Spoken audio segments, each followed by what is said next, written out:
Yeah, one of my biggest projects is these calls and working to connect the crews and Earth Guardians all over the world to each other to make sure that we all feel like we can be supported in our projects and to make sure that Earth Guardians all over the world have the ability to really work together on the same projects. Like, while we should be supporting each other on each other's projects, it's also really powerful if we, as an Earth Guardians community, work on the same projects at different times of the year, to show that we are a unified movement of young people and old people stepping up to bring solutions to our community.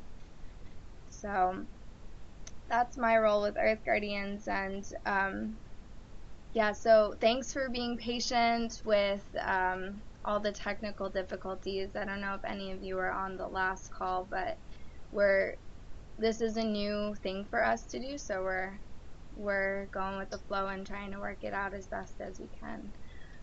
So I would love to hear from each of you, just a little introduction about who you are, how old you are, and where you're coming from, like where are you calling in from, and then a little something that you're passionate about.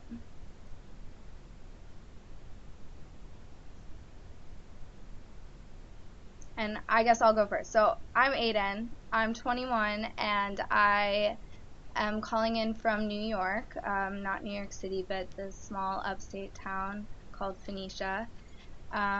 And I'm really passionate about climbing trees. I love being in the woods and hiking, and I also love singing and music and the power of music. Yeah, so that's me.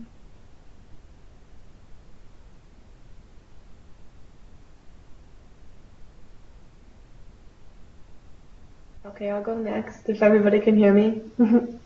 Yep, I can hear you. Okay, awesome. My name is Brittany. I'm from Fort Myers, Florida, so down here in the South. Um, I'm 21 years old as well. I'm extremely passionate about really just raising the awareness of the concept of sustainability to people, really.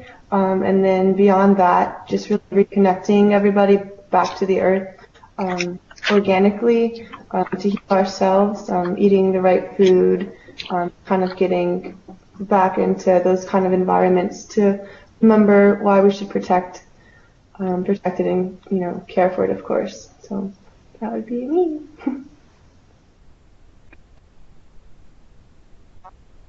Okay, I am Louisa.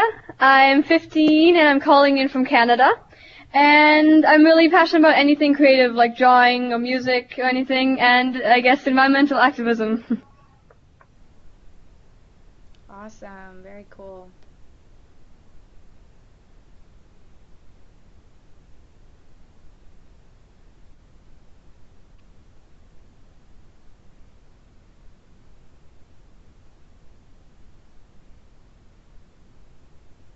All right, who's next? I can go. Um, my name's Iris Van Gillingham, and I am right now in Jeffersonville, New York. I live on a farm in the Catskill Mountains, and I am part of Earth Guardians New York and Rising Youth for a Sustainable Earth, or RISE. And I'm very passionate about dancing and art, and just being in nature and learning from nature. Oh, and I'm 16. Can you hear me? Hello? Yeah. Yeah, okay. I'm Isaac. I'm calling in from Denmark, Copenhagen. And I'm very passionate about vegetarianism. I'm a vegetarian myself and have been for 2 years. And that's kind of my main focus regarding environmental issues. Like, for example, in Denmark, we've got the biggest main problem regarding environmental issues is the livestock production.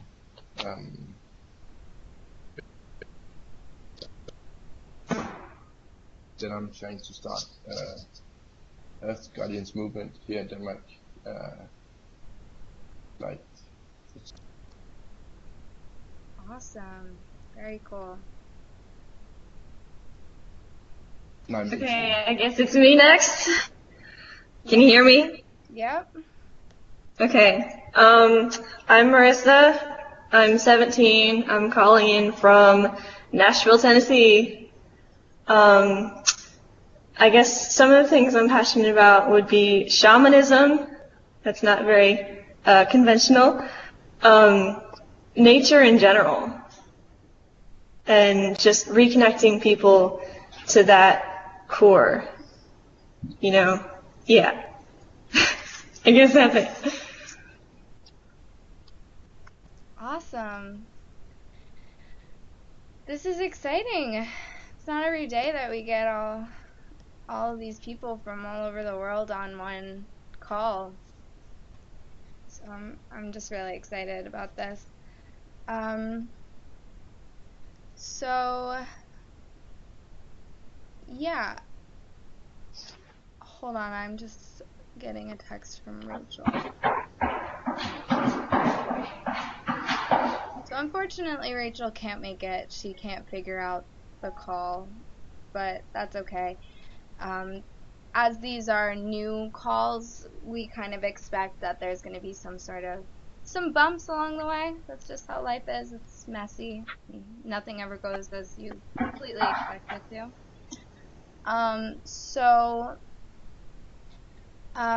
I would like to talk about Earth Guardians projects, and I can tell you guys a little bit about what we are doing as an organization and like our focus and the things that we want all Earth Guardians crews and Earth Guardian individuals to take part in. So one of our biggest projects and longest running projects is called the Protect Our Future campaign. And that is a really exciting campaign that is basically encouraging people to think about protecting our future. And so it's a quarterly campaign, and we have 4 different topics, and we look at protecting our earth in the spring, protecting our water in the summer, protecting our air in the fall, and protecting our climate in the winter. And we organize events around those things. And what's really exciting about this campaign is that it's one of the few things that Earth Guardians all over the world can participate in together, and really make some positive ripples out into the rest of the world. So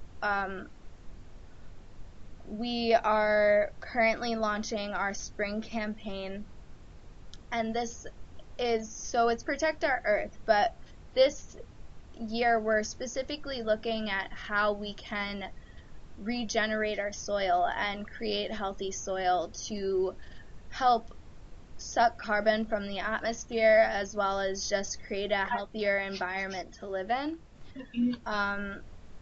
And you can do this in a lot of different ways. You can build up your soil by learning about composting. You can have an event that teaches people about the importance of healthy soil. It's up to interpretation. Like, you've got the artistic ability and the leeway to create your own, like, put your own spin on it, but it's still a very unifying action, because Earth Guardians all over the world this year will be looking at how to create healthy soil, among other things. Like, we definitely always encourage people to do plantings in the springtime, so like planting trees, or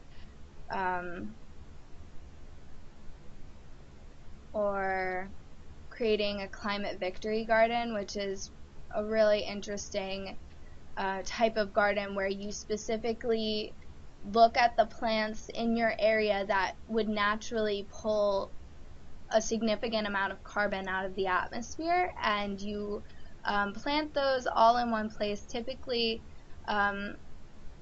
warm season grasses and legumes paired are really good for sequestering carbon. And then there's also great resources online to find out what type of trees in your area might be the best at pulling carbon out of the atmosphere and storing it into the ground. So yeah, other activities that you could do is creating events or creating biochar. I'm not exactly sure what that is, but that's something that the Earth Guardians crew in Boulder is going to be doing. Building bio-intensive gardens, rotational grazing grassland restoration. You could do street art to raise awareness. You could do grassland and habitat restoration, and definitely educational outreach is super important. Our Earth Guardians crew in Boulder is specifically doing this challenge called the Soil for Life Challenge, which is basically a challenge to see how you and your community can sequester the most amounts of carbon out of the atmosphere and track it. So this is a little bit more intense than just doing an event or planting some trees with your friends or your crew. This is more of like an ongoing project that you would continue into the spring, like into the later spring and into the summer and fall, to really build up your soil. So we'll be getting more information out about that really soon, probably next week. We have a flyer ready to go out, and yeah, it's a really great project. So that's our main project right now. Also in the winter, we kind of, since we were coming out of the COP21 UN climate talks this year, and the entire team was there, we didn't have that much time to really build up a campaign for the winter. But what we encourage people to do for climate in the wintertime is it's more about reflection and education. So hosting film screenings. If you're in the northern hemisphere, it's really cold out, so you can't really do a lot with outside stuff. So if you can all bring your community in together and host film screenings and talk about the issues and really like educate and reflect on ways that we can build a more sustainable global community or even local community. So that's our Protect Our Future campaign. Does anyone have any questions about that? Will there be put out guidelines for it, like kind of select after, or like I'm thinking like the Earth Guardians Facebook page or something for Earth Guardians to follow? Mm-hmm. Or yeah, we're going to be getting out a flyer within the next couple days, probably at the beginning of next week, and as we get closer, we'll be putting a lot more out about that over social media. We'll also be sending out a newsletter to all of the people on our mailing list via email. So there will be a lot more information coming up, and we're also going to be highlighting what the Boulder crew is doing, because they have a specific plan laid out for their community, and so that's going to be really helpful for other crews who would like to do something similar or draw ideas from what they're doing.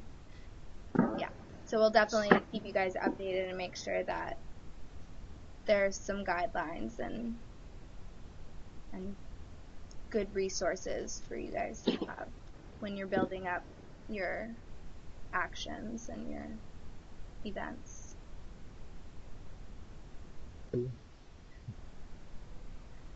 Yeah, so then another project that we have is the Rise project. And this is really, Iris and I are both on the Rise Youth Council. And basically, what Rise is it's Rising Youth for a Sustainable Earth. And it's really cool because basically, what we're trying to do with this campaign is encourage young people to be leaders, and we're working on hosting these trainings where young people can all come together and learn leadership tools that they can bring back to their community and implement them so that they can really get things done. So we are working to get that all together, and we've Juteska and I and a couple of the other Rise members have sent out or have done trainings with youth at different events and different festivals, and one thing that I would like to see happen is creating a training resource guide where we could potentially get that out to you guys, and then people all over the world could be hosting trainings, small trainings, like an hour workshop where you learn about storytelling or leadership tactics or nonviolent direct action or something like that. So definitely stay tuned for that with more information. Do you want to say anything about Rise, Iris? Well, you pretty much covered it. We're actually having Rise, all the youth on the council are having a training in March, beginning of April. So we'll be working with facilitators, and we'll be learning more how to train and facilitate. And then out of that, I think there will be a lot more ideas.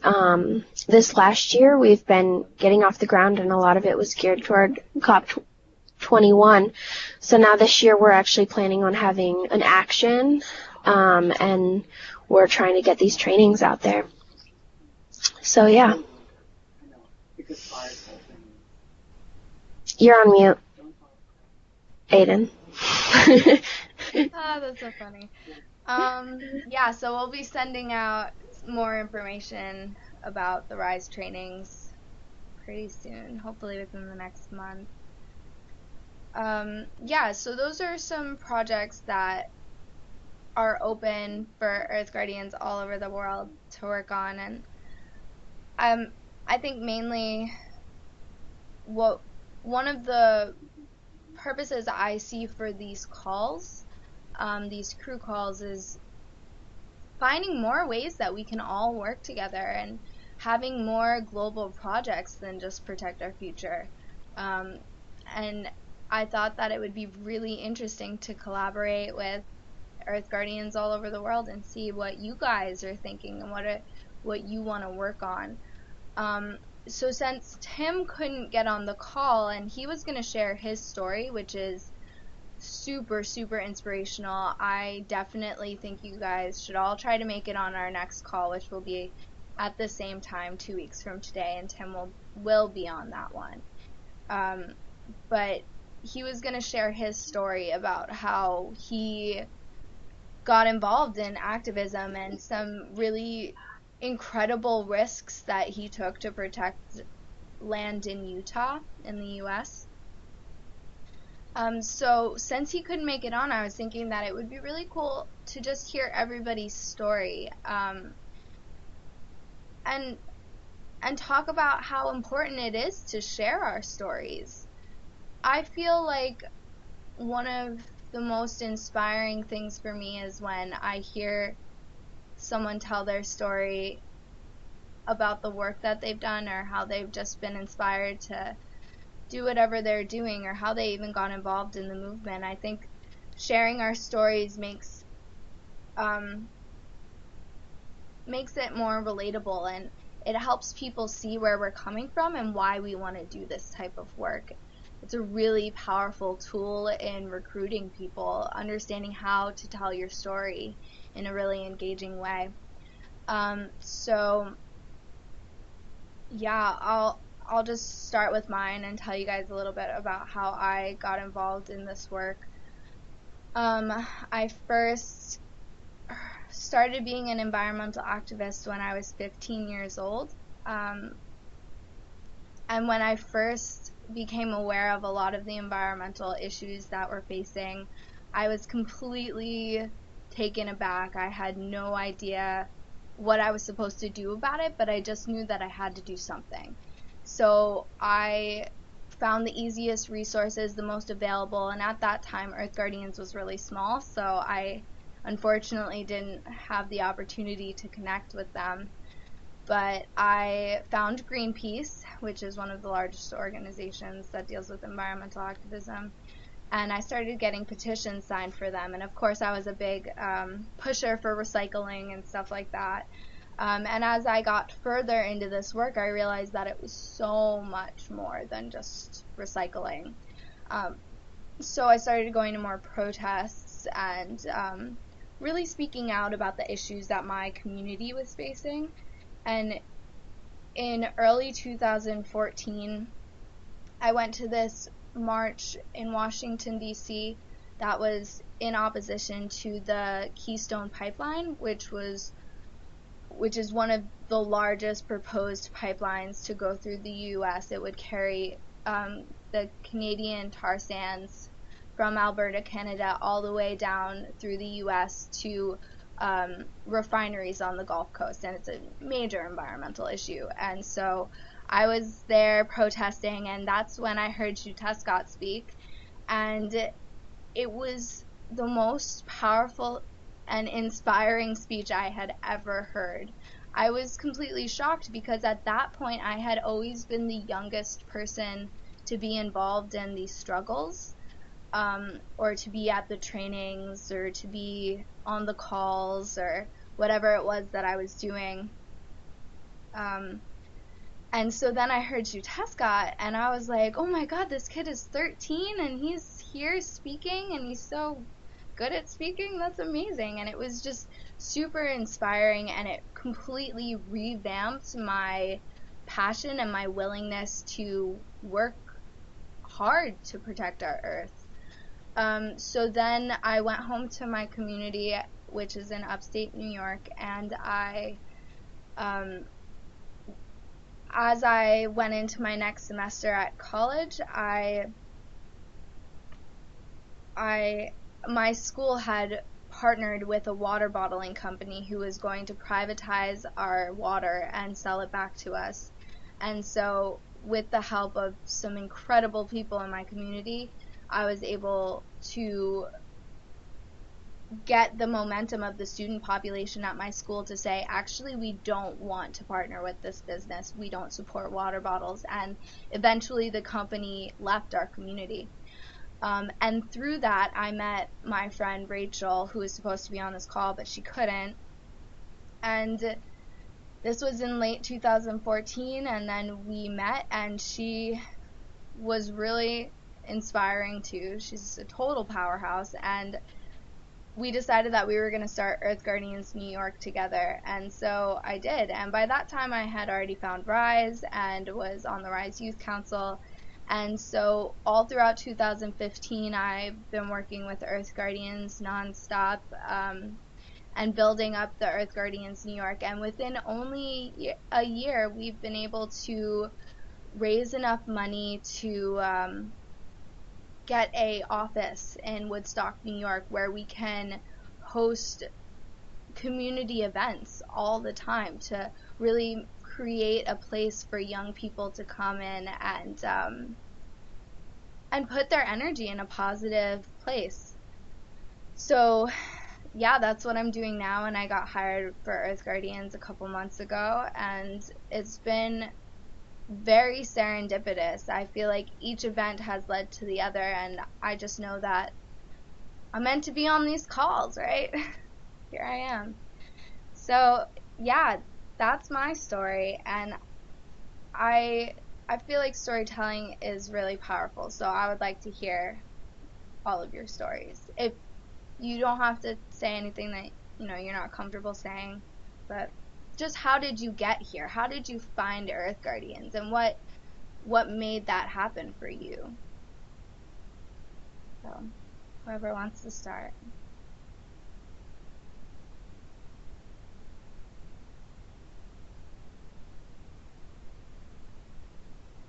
Okay, we'll just keep the rotation going. I guess the same way, if that's good with everybody. Yeah, that sounds great. It's just the most efficient way anyways.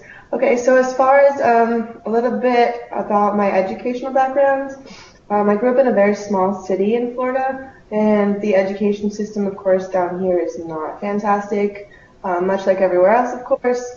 However, I just was never, extremely disconnected from the natural world. Of course, I remember going on a few field trips to one of the preserves, but it wasn't until I entered college, which I go to Florida Gulf Coast University, which is kind of founded upon the practice and promote sustainability things. It's built on conservation areas, and they're just they kind of hold that initiative within it.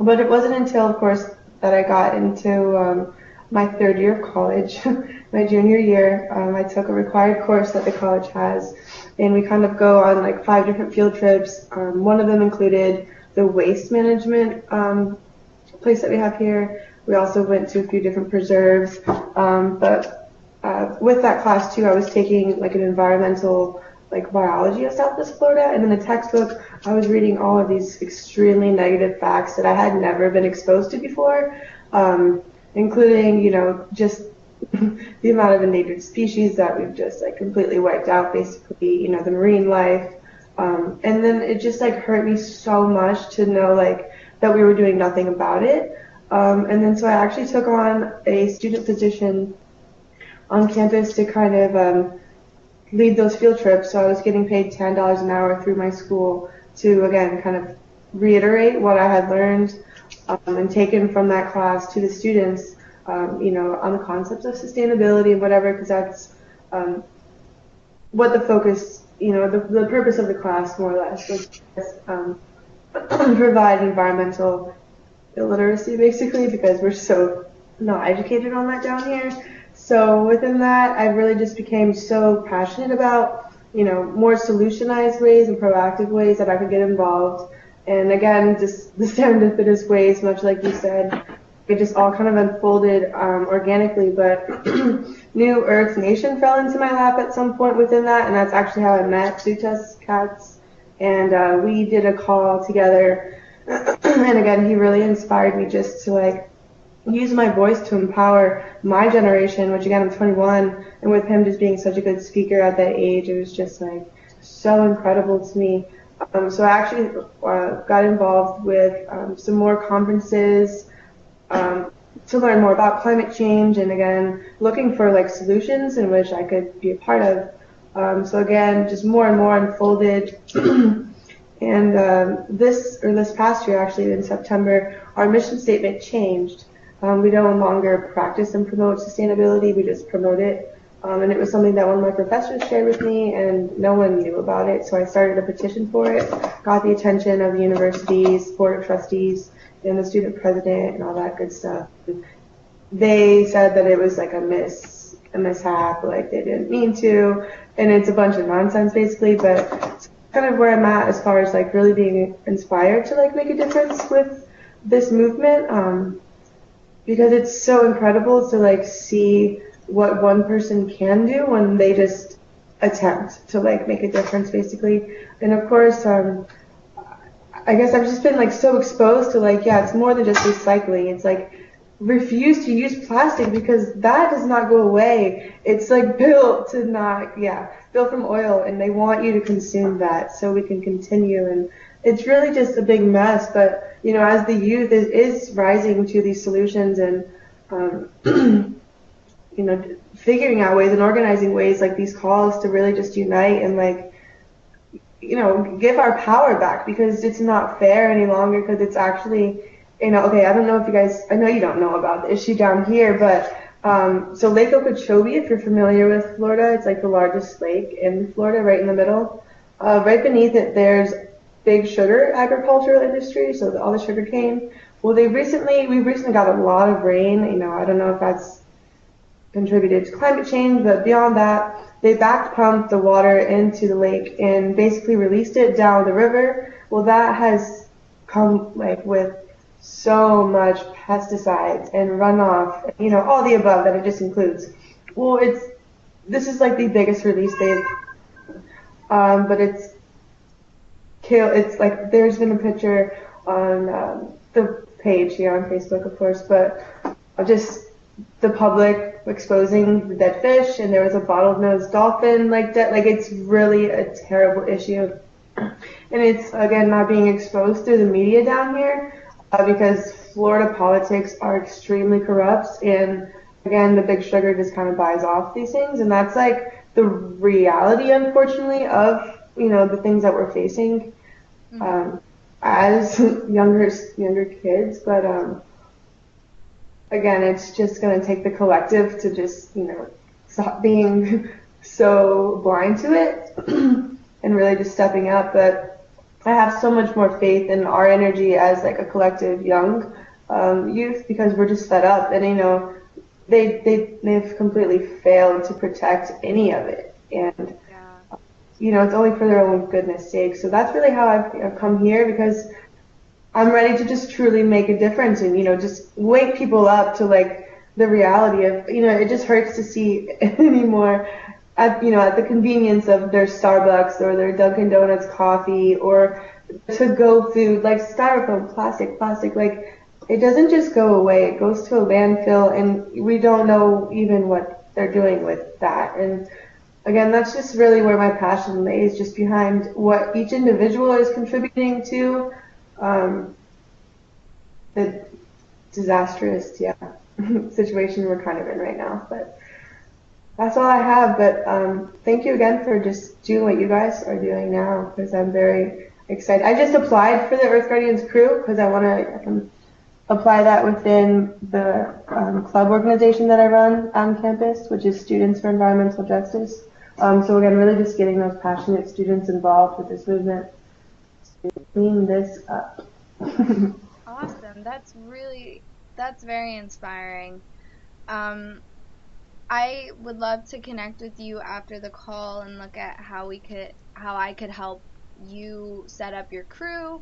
I'll probably be sending you an email with like some guides if you haven't already received it. But also, I just graduated from a college here called SUNY Ulster, and one of the things that I was working on was these 2 sustainability systems for colleges. So I would love to send you those after the call. Awesome. Yeah, it totally resonates because, again, like the school is founded on that, and the people in power, which again are assigned by like the state governors. It's like I've been like learning so much about the actual, how politics work, basically. It's disgusting, but yeah, the Koch brothers are invested in our school. It's really twisted, but it's just, the truth is the truth, and it can only be hidden for so long. And so awesome. Thank you. I'm very excited for that. Yeah, thank you for sharing, and thanks for being on the call. For sure. All right, let's go in order. Iris, you go next. Sorry, I had to unmute myself. Can you hear me? Okay. So I don't really have a story of when I first got involved with environmental justice work. Since I was a little kid, I've been raised on a farm. When I was 6, I guess, our farm flooded very badly, and we lost all our crops, and we did a CSA, so it was agriculture and selling families shares, so they would pretty much get a box of vegetables every week. And that part of the farm we had to shut down because we lost all the equipment and everything. But right before then, my dad had started an environmental organization because the threat of fracking was coming to the Catskills.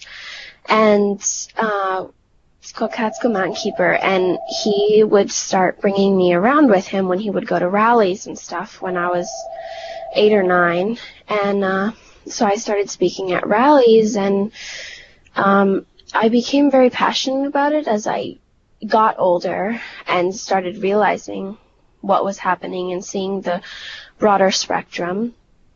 And I just realized that it's not just in one area, you know, it's happening everywhere in every community, and it's happening in different ways. And, you know, you can't separate it because it's all pretty much just bad, and it's all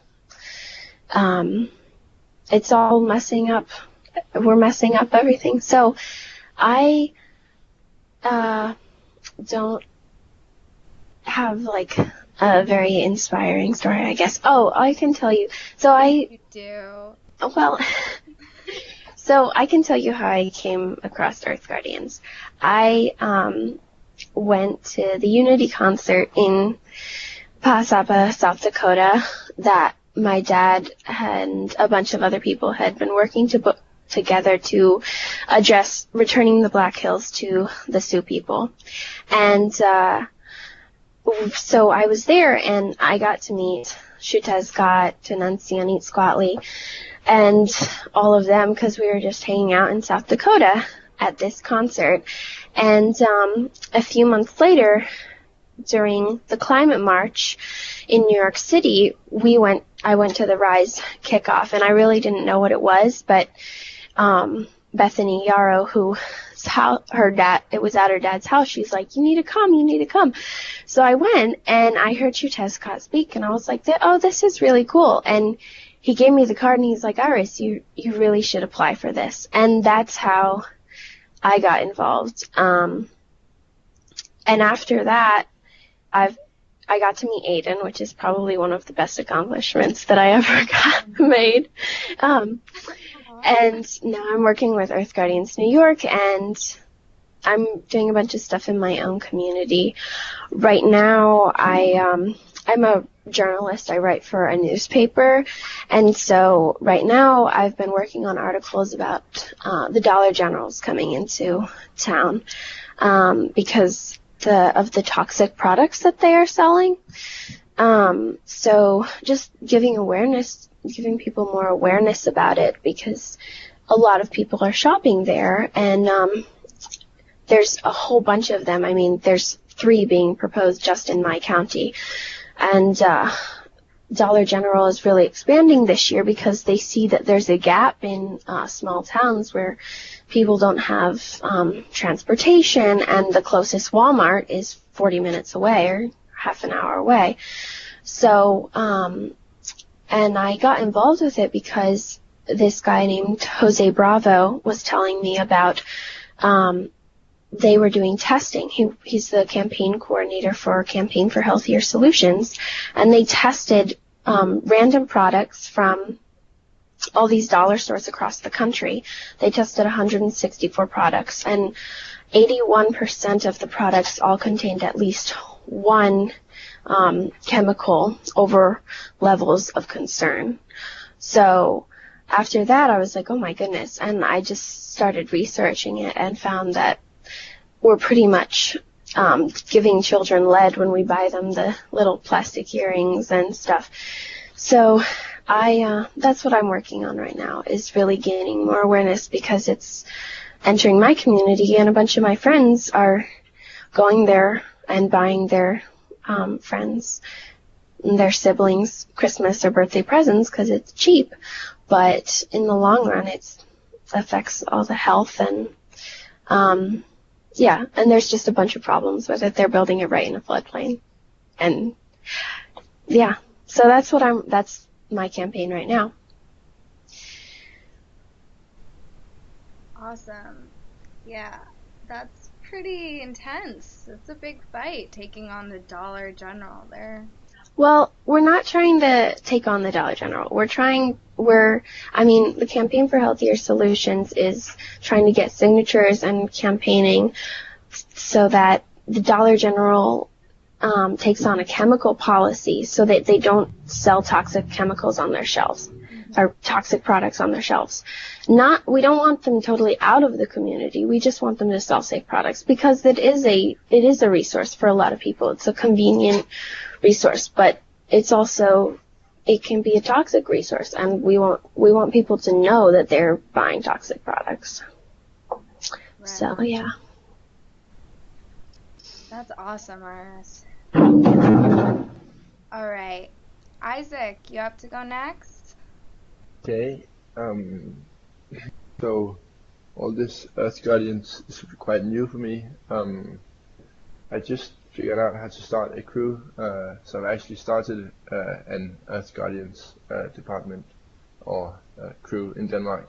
But I haven't actually figured out how to spread the word. I was thinking about speaking at my school after the winter holidays. This next week we've got a week's holidays, and then after that I arranged to speak for the school and talk a bit about the work of the Earth Guardians and why it's important, and get people to kind of join in. But I'm still learning how to spread the word and speak about it in a inspirational way. So I'm just very eager to learn a lot about it. But I came across the Earth Guardians quite recently, at the beginning of January, when my cousin, who's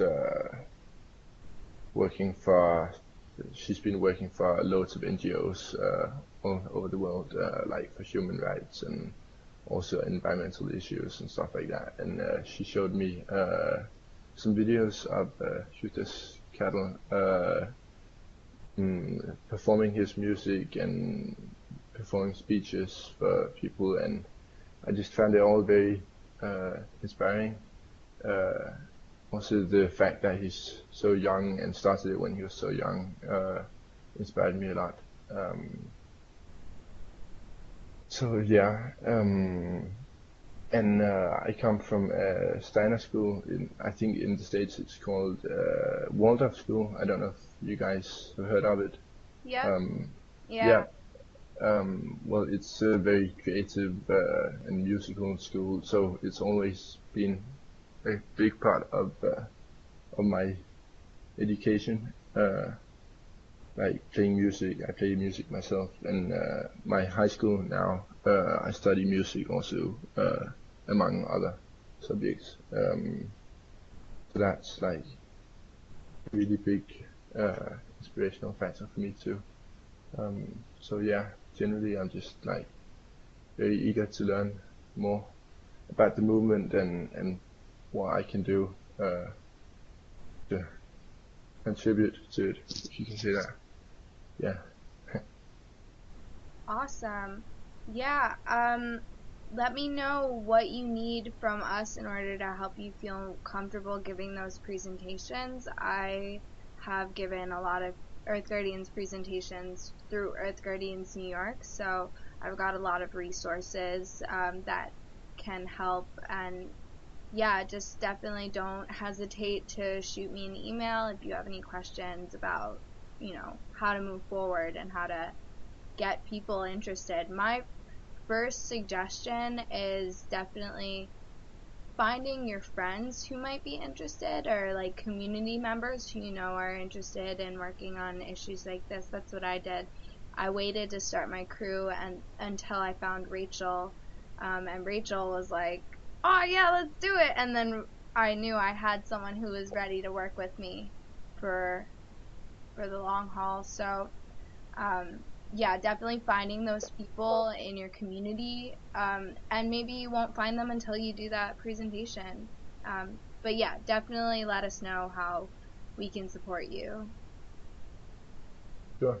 Yeah, and one thing is, if you don't have a lot of friends in your community that know about this kind of stuff, you can teach them a little bit, and then they might want to get involved.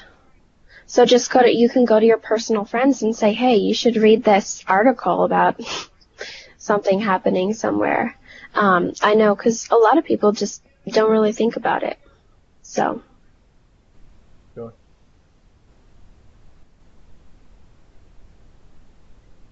Awesome. All right, Louisa, could you go next? Yeah, definitely. Okay, so we moved to Canada in 2008, and since Europe is very environmental aware, my mom was always telling me about, like, problems and issues, but I didn't really think that I could tackle them, because, like, one little girl can't tackle climate change alone.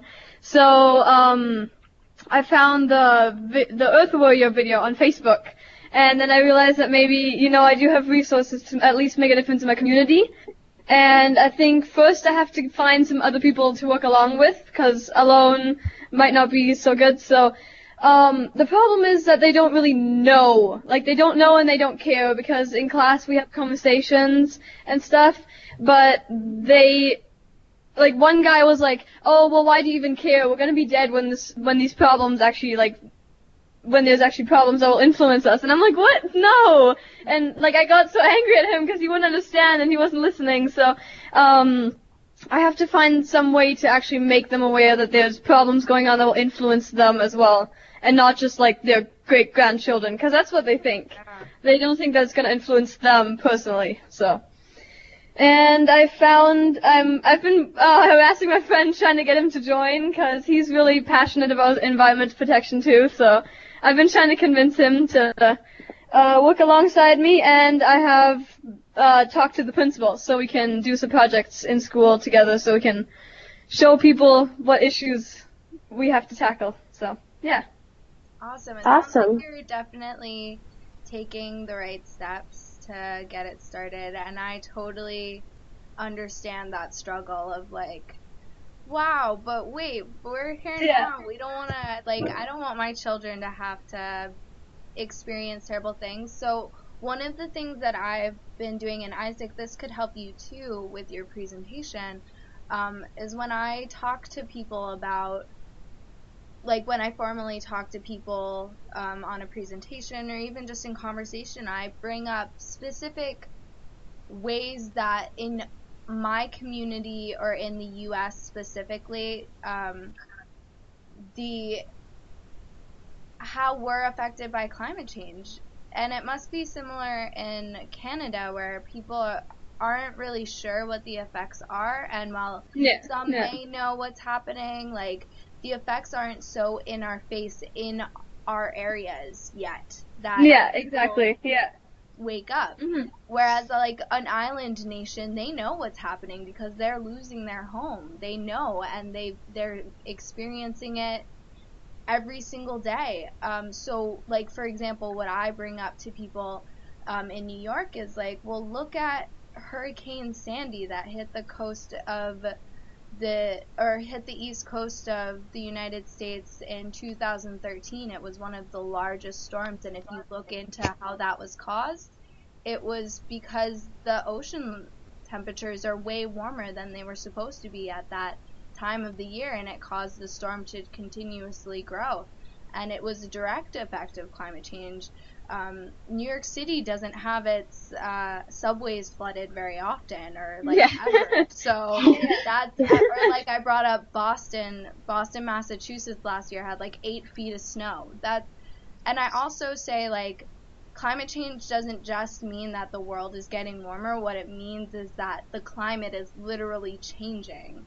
So it's changing everywhere, and that's a great argument for, oh, well, climate change is a hoax because there's no snow, or we still have snow and stuff. And it's well, yeah, we still have snow, but there are all these other reasons that, or all of these other things in our environment that have totally changed. So, yeah, just keep that in mind. For some of us, though, we don't have snow until the end of February. It just snowed yesterday. We haven't had snow since before Christmas. Yeah, and so climate change, right? Everybody in New York has noticed that it's really warm. Like there was this week where we had 50-degree Fahrenheit days. Christmas Eve, I went outside in a t-shirt. I mean, it was so Yeah. warm. And I live on a mountain where usually we have at least 3 feet of snow by now. You know, it was crazy. Yeah, so This year. I would say look at your community and find the specific ways, maybe not even like right in your community, but maybe in Canada in general, and like maybe the province that you're in, to see how exactly everyday people are being affected. And I feel like that's a really good way to get those who may not be, who are kind of on the fence about it, or not really, like, they don't see it as a problem in our lifetime, just like highlighting how it actually is affecting us now. And Where how- do you live in Canada? Oh, sorry. BC, Kelowna, in British Columbia. Okay. Yeah. Oh, you could look Yeah. at how Vancouver will be underwater in like 5. Yeah. Okay, sounds good. Yeah. But the problem for me is kind of that in Denmark or Sweden or Norway, like all the surrounding countries, like we haven't felt any direct impacts of like environmental change. So I think that's a bit hard for people to relate to, and also like then there's other things like the refugee crisis takes up like almost all the space in the media at the moment. So people feel that's more important. Well, one thing that might help is if you can look at how the refugee crisis is related to climate change, Yeah, exactly. because that is huge. It's a major contributor to what's happening in the Middle East because of water and food scarcity, and that's going to continue to happen. So maybe try highlighting that. Okay, awesome. Hey Marissa, you ready to tell your story? And I also noticed that we have a new person on the call, Britt. I just want to let you know what we're doing. Oh, wait. Yeah. What we're doing right now is going around and sharing our stories about how we found Earth Guardians and. I like totally got disconnected. It's the same Brittany. Oh, okay, Britt. Okay, sounds good. Cool. I was like, oh, a new person. Cool. Okay. Anyway, Marissa, your turn. Okay.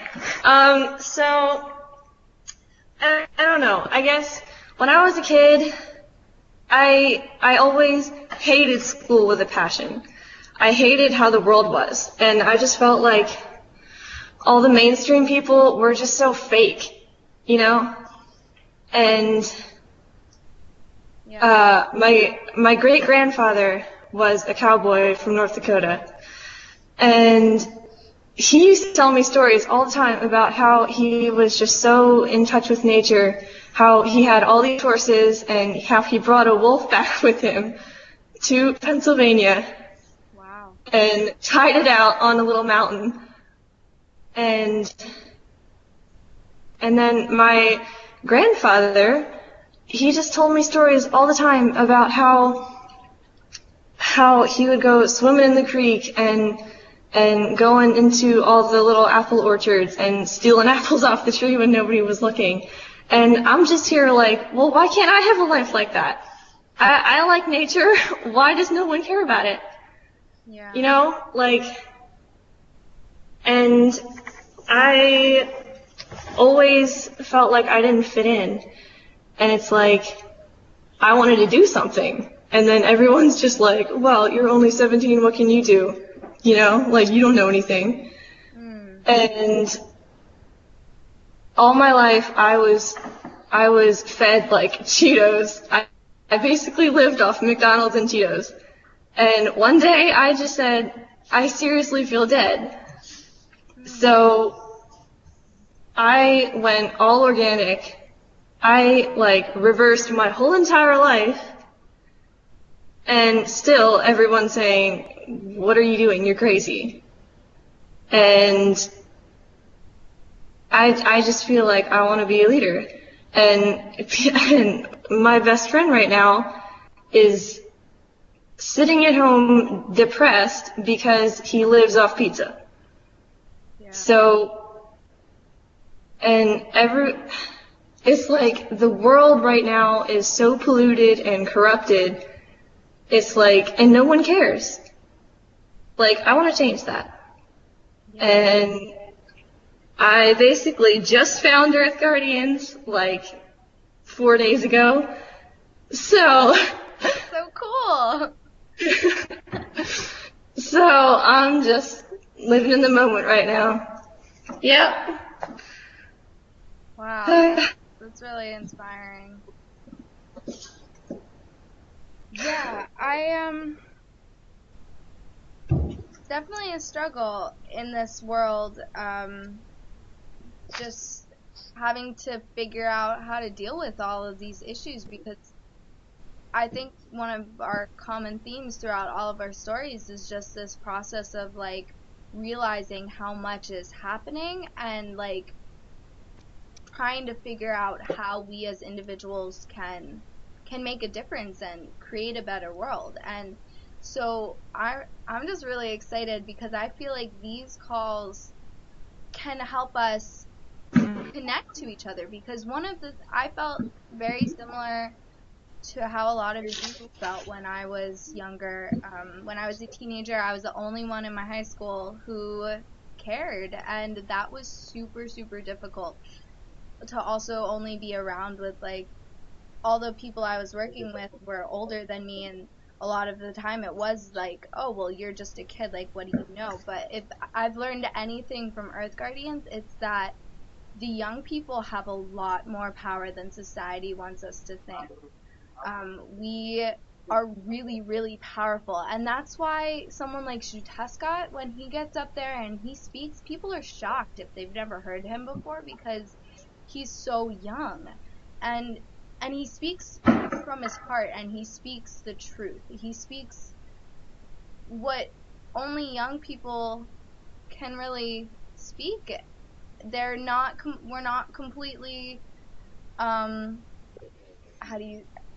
we're not completely surrounded by the box yet. The box that society builds around us and teaches us from the day where we enter kindergarten, that that's the path that we have to follow, this consumption materialist path. But here we are, and I'm just excited that we can connect with each other, because I think one of the biggest issues for young people is when they wake up, or not necessarily wake up, but like when they want to start taking action, if there isn't anyone in their community right there willing to step up with them, it's really isolating and it's really lonely.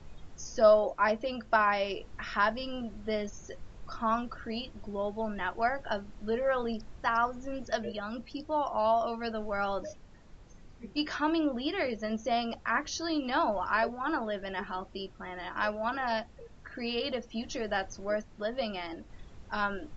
That's going to be huge. And so I think that the more we do this, and the more we talk about what's happening in our communities, and the more that we look at how we can support each other, the easier it's going to get, and the bigger we're going to grow as young people all over the world. Just, it's already become exponential. I know it may not feel like that a lot of the time if you're still in your community and you don't have your people working with you yet, but I will tell you that at this time last year, Earth Guardians had somewhere around 200 crews, maybe less, and now we are over 600.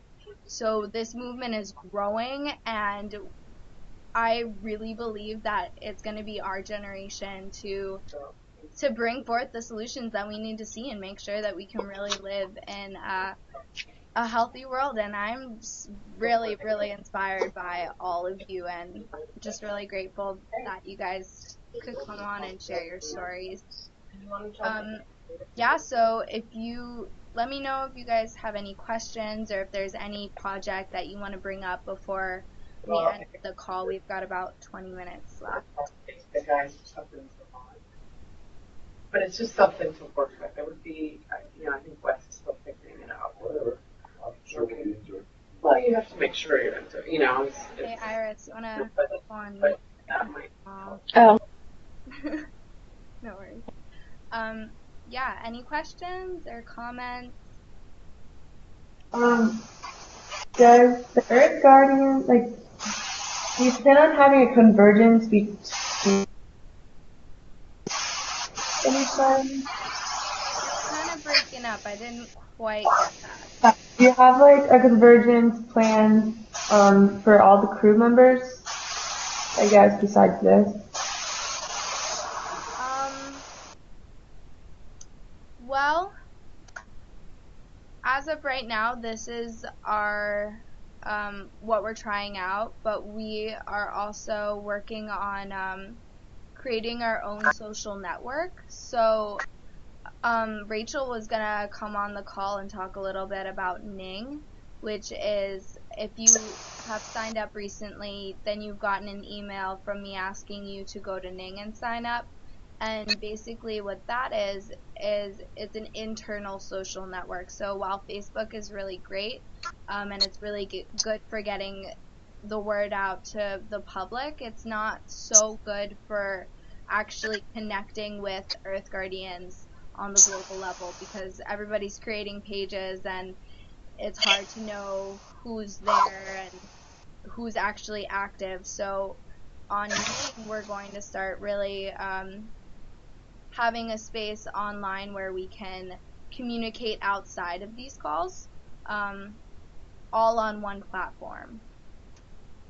So that's one thing we're doing with these calls. And then as we move forward, I'd love to hear suggestions about ways that other Earth Guardians all over the world would like to connect and plans that they would like to see. So these calls, while they're about connection, it's also a lot about collaboration, because we want to make sure that we're all really working together. For sure. And then as far as the trainings go, do you know when the next one is going to be held? Well, the next one will be for the RISE Youth Council members. So there's about 15 of us, and if you're interested in being a RISE Youth Council member, you can go to earthguardians.org/RISE, RYSE, and you can look into a little bit more about what RISE is, and you can apply to be a RISE Youth Council member there. And so the next training will be for the Youth Council members in the early spring to really concretely get our leadership training down so that we can then go out into our communities and create these trainings. And then once after that training happens, we'll be able to host more around the world and around the country. So I'll definitely keep you updated on when the next training is after that one. hi. Sorry to interrupt. I just have to jump off. So it was great to meet all of you and to hear your stories, and I have to go home. So I hope I will see you all on another call, the next one probably, because Tim DeChristopher is amazing. So if you can hear him talk, I'm sure you'll feel inspired. And it was great to cyberly meet all of you. Iris, it was so awesome having you on the call. Thank you so much for coming on. You're welcome. All right. Bye. Okay, yeah, so Britt, does that answer your question? Yeah, definitely. Thank you. Okay, awesome. Okay, so I would just have a quick question. I was told that someone's going to send me my Facebook logo, and I'm not sure who to contact about that. Oh, yeah. So if you just actually right now, if you just tell me what you want your Facebook logo to say, I can have Rachel make you a logo and send that to you by tomorrow, probably. Okay, great. So what do you think I should use, like the city I live in or the province? Or what do you think? I'd say go with the city. Okay. Yeah. Okay, so Kelowna. Kelowna. K-E. Okay, hold on one sec. Okay. Just gotta get a pen. Okay. K-E. L-O-W-N-A. L-O-W-N-A. Okay, so Earth Guardians Kelowna. Alright, so I will have someone send that great. to you. Okay, thank you so much. No problem.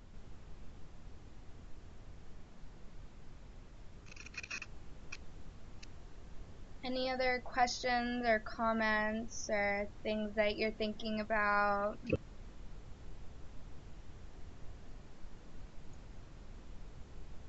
If I want to start a Facebook page in Denmark, should I get a logo also, or Yes. like how far in the process does the Facebook page thing come in? Like, should I start that now? Yeah, Or- so definitely.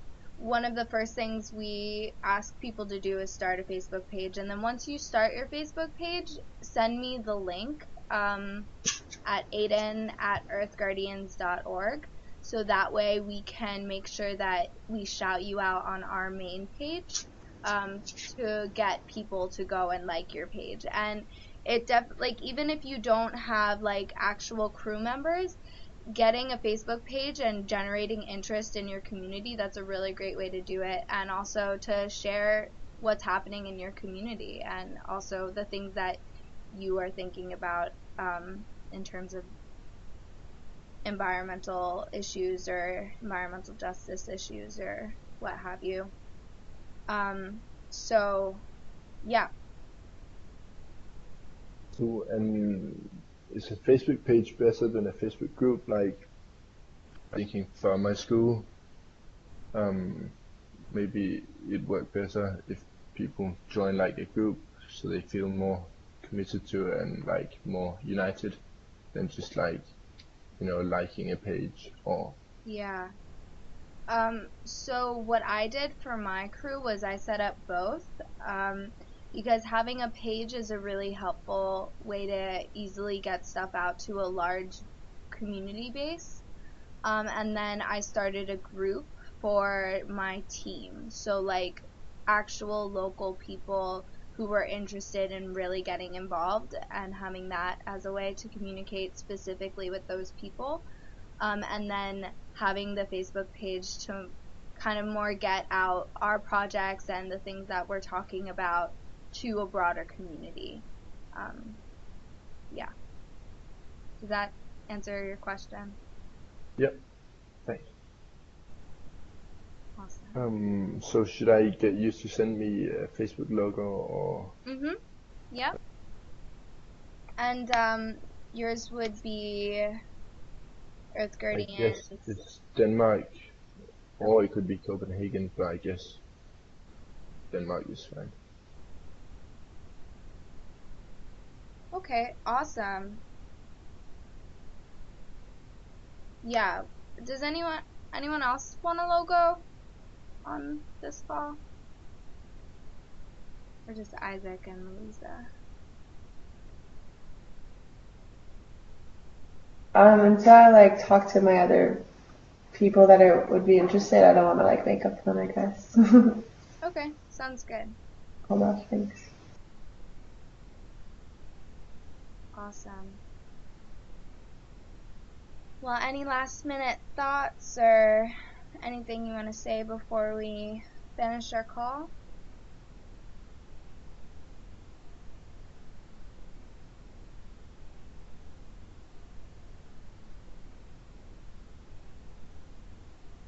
Okay, well, I am so excited that all of you, I said I'm excited a lot on this call, but I really am.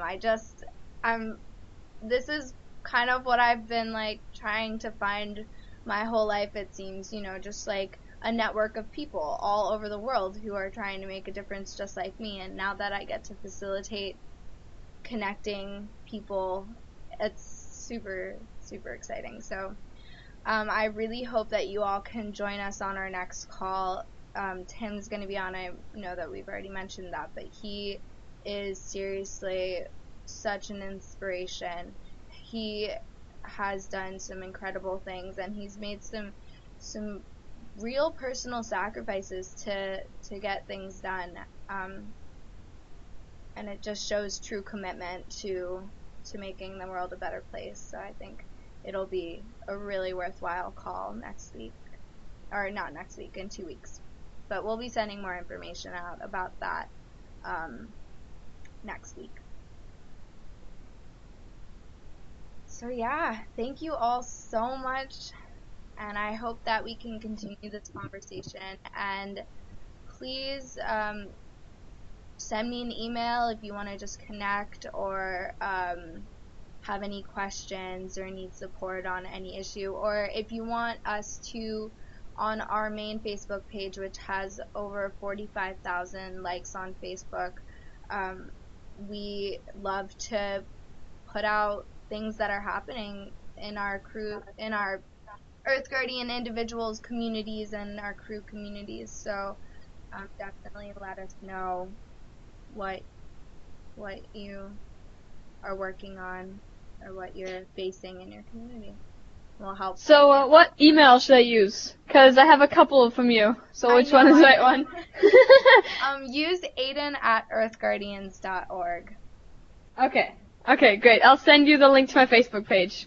Okay, fantastic. Okay, thank you so much. Thank you. Look forward to connecting again in the future. Yeah, me too. I hope you all have a wonderful night or afternoon, depending on where you are. You too. Thank you.